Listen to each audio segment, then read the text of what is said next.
Oi gente, tudo bem?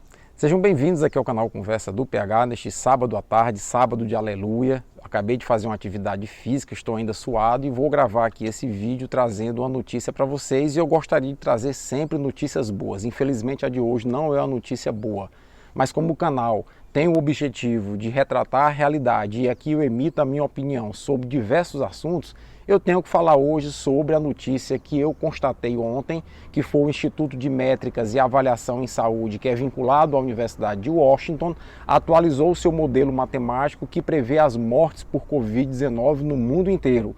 E o cenário para o Brasil é desolador. A previsão é que daqui a 90 dias, no dia 1º de julho, o Brasil atinja a marca de 560 mil mortos pela Covid-19. Isso mesmo, 560 mil mortos pela Covid-19. Eu sou o Paulo Henrique, biólogo e dentista, mestre e doutor em microbiologia e imunologia e professor universitário. Eu convido a você que está passando por aqui para se juntar aos quase 10 mil inscritos aqui do canal e se inscrever no nosso canal e nos ajudar a compartilhar notícias de base científica. Pois bem, antes de mais nada, eu queria nesse vídeo lembrar a vocês que os vírus são organismos parasitas intracelulares. Eles só manifestam capacidade reprodutiva se estiverem dentro de uma célula. O vírus nada mais é do que uma casca que é formada na maioria das vezes por proteína envolvendo um material genético, que é DNA ou RNA. No caso do coronavírus, o material genético inclusive é o RNA. Pois bem, fora das células, os vírus não têm capacidade de se reproduzir. Então, se uma pessoa com Covid-19 tossir e o material que ela expeliu na tosse cair numa mesa, num corrimão de escada e ninguém tocar naquilo ali por horas ou por alguns dias, a tendência é que os vírus que estejam ali morram e não causem mal a ninguém. Entretanto, se as pessoas circularem e as pessoas doentes estiverem circulando, estiverem tossindo e entrando em contato com outras pessoas, o vírus vai passando de corpo de pessoa para corpo de pessoa, vai conseguindo encontrar células, que é o que ele quer, vai se multiplicando e vai se espalhando na natureza. É o que está acontecendo com o coronavírus. É diferente, por exemplo, de uma bactéria, de um protozoário, de um verme, que tem formas de resistência. Os vermes têm ovos, os protozoários têm cistos, bactérias têm esporos, que conseguem no ambiente resistir, dependendo das condições ambientais, por dias, semanas, meses e até anos, encontrando ou esperando uma melhor oportunidade para se multiplicar. Com os vírus isso não acontece. Pois bem, imagine se lá atrás o Brasil tivesse adotado medidas de monitoramento de suas fronteiras, portos, aeroportos, identificando as pessoas que chegavam ao nosso país e que potencialmente tivessem contaminadas com o coronavírus e fosse rastreando os contatos dessas pessoas e isolando os contactantes, fazendo um controle epidemiológico. É provável que a gente não estivesse na situação que está hoje. Imagine se lá atrás o Brasil tivesse adotado precocemente, prematuramente, insumos e kits de teste diagnóstico para testar a população em larga escala e identificar o quanto antes surtos, focos de pessoas que estivessem contraindo a Covid-19. É possível que a gente não tivesse chegado a essa situação que está hoje.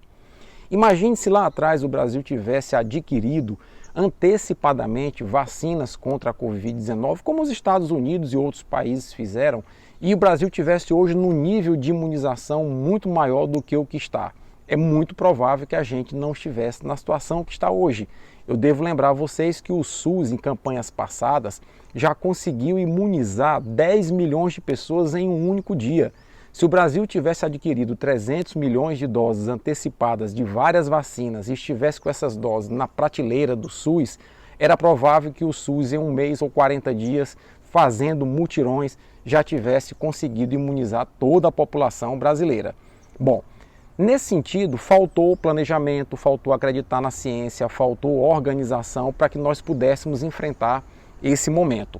E aí, quando nós observamos que o país vai chegar na metade do ano a mais de 500 mil de óbitos pela Covid-19, a gente observa que nós estamos mergulhados numa catástrofe humanitária sem precedentes em nossa história. Tudo por falta de planejamento, por falta de organização, por falta de acreditar fundamentalmente na ciência.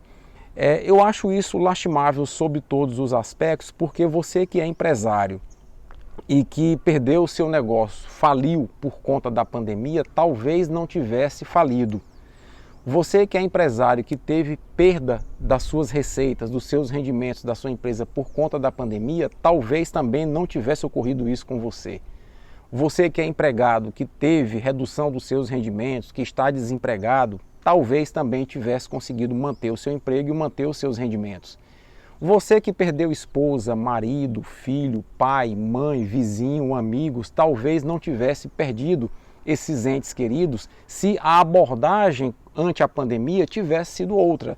E não foi por falta de aviso. Todos os cientistas, a maioria dos cientistas, alertou o governo, alertou as autoridades sobre as medidas que tinham que ser tomadas para a gente enfrentar esse grave momento. De outra mão, o que foi observado foi que o governo não levou a sério, que investiu muito tempo e energia em um tratamento precoce que a ciência desde muito cedo já sabia que não funcionaria e agora está numa situação, numa sinuca de bico e colocou a população numa sinuca de bico. Porque nós estamos num ponto da pandemia no Brasil, num ponto de quase que não há retorno. Ou seja, nós estamos caminhando para o caos sanitário, para o caos hospitalar, para o caos funerário, para o caos econômico e estamos numa rota que praticamente não temos como voltar para não enfrentar esse caos. Isso é muito triste e isso faz a gente ter uma série de reflexões acerca de nossas escolhas, né? Eu tenho uma certa decepção com o segmento da população brasileira que não pensa e não reflete sobre as escolhas que faz em relação aos dirigentes que a gente tem. Os dirigentes que a gente tem, na sua grande maioria das vezes, não têm preparo para ocupar os cargos que ocupam, não têm compromisso com a coletividade em defender os interesses da coletividade e o reflexo disso é o Brasil estar mergulhado numa situação extremamente delicada. Só para vocês terem uma ideia, nas últimas 24 horas, 30%, um terço de todas as mortes por Covid-19 no planeta ocorreram aqui no Brasil.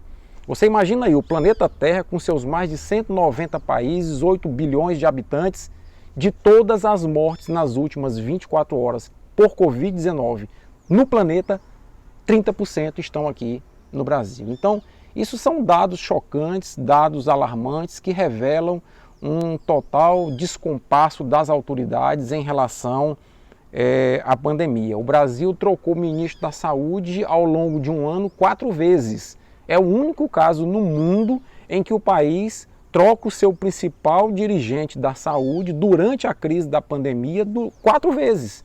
Então isso mostra o descaminho que a gente está. O vírus ele quer apenas se multiplicar, ele quer apenas sobreviver, ele segue o seu instinto evolutivo. E para se multiplicar ele precisa de gente, e gente circulando sem máscara, gente se aglomerando. Então, naquilo que nós pudermos ajudar a conter o espalhamento do vírus, vamos acreditar que as máscaras funcionam, vamos acreditar que evitar espaços fechados funciona, vamos acreditar que a gente higienizar as mãos periodicamente, adotar as medidas que os cientistas e a mídia vêm falando há mais de um ano, que isso funciona. Eu ainda consigo observar aqui em Teresina, durante uma atividade física, pessoas caminhando, correndo, andando de bicicleta sem a utilização de máscara. Então isso mostra que a gente não está levando a situação com a seriedade que devia e nós estamos, por isso mesmo, mergulhando num fosso profundo de mortes e a coisa tende, inclusive, a piorar. Eu lembro que o ex-ministro e deputado federal Osmar Terra, conselheiro do presidente Bolsonaro, disse que era preciso todo mundo pegar a doença para nós atingirmos a imunidade de rebanho. E o próprio presidente andou soltando essa lorota. Ora, se nós observarmos que no Brasil tem em torno de 15 milhões de pessoas infectadas e 320 mil mortos, nós temos aí uma mortalidade média no Brasil que é a mesma do mundo, do coronavírus, algo em torno de 2,5% das pessoas que pegam a Covid terminam morrendo. Imagine se 200 milhões de brasileiros pegam a Covid-19 para nós atingirmos a imunidade de grupo, a imunidade de rebanho. Nós teremos aí 4 a 6 milhões de brasileiros mortos em pouco mais de um ano. Você acha que isso é razoável?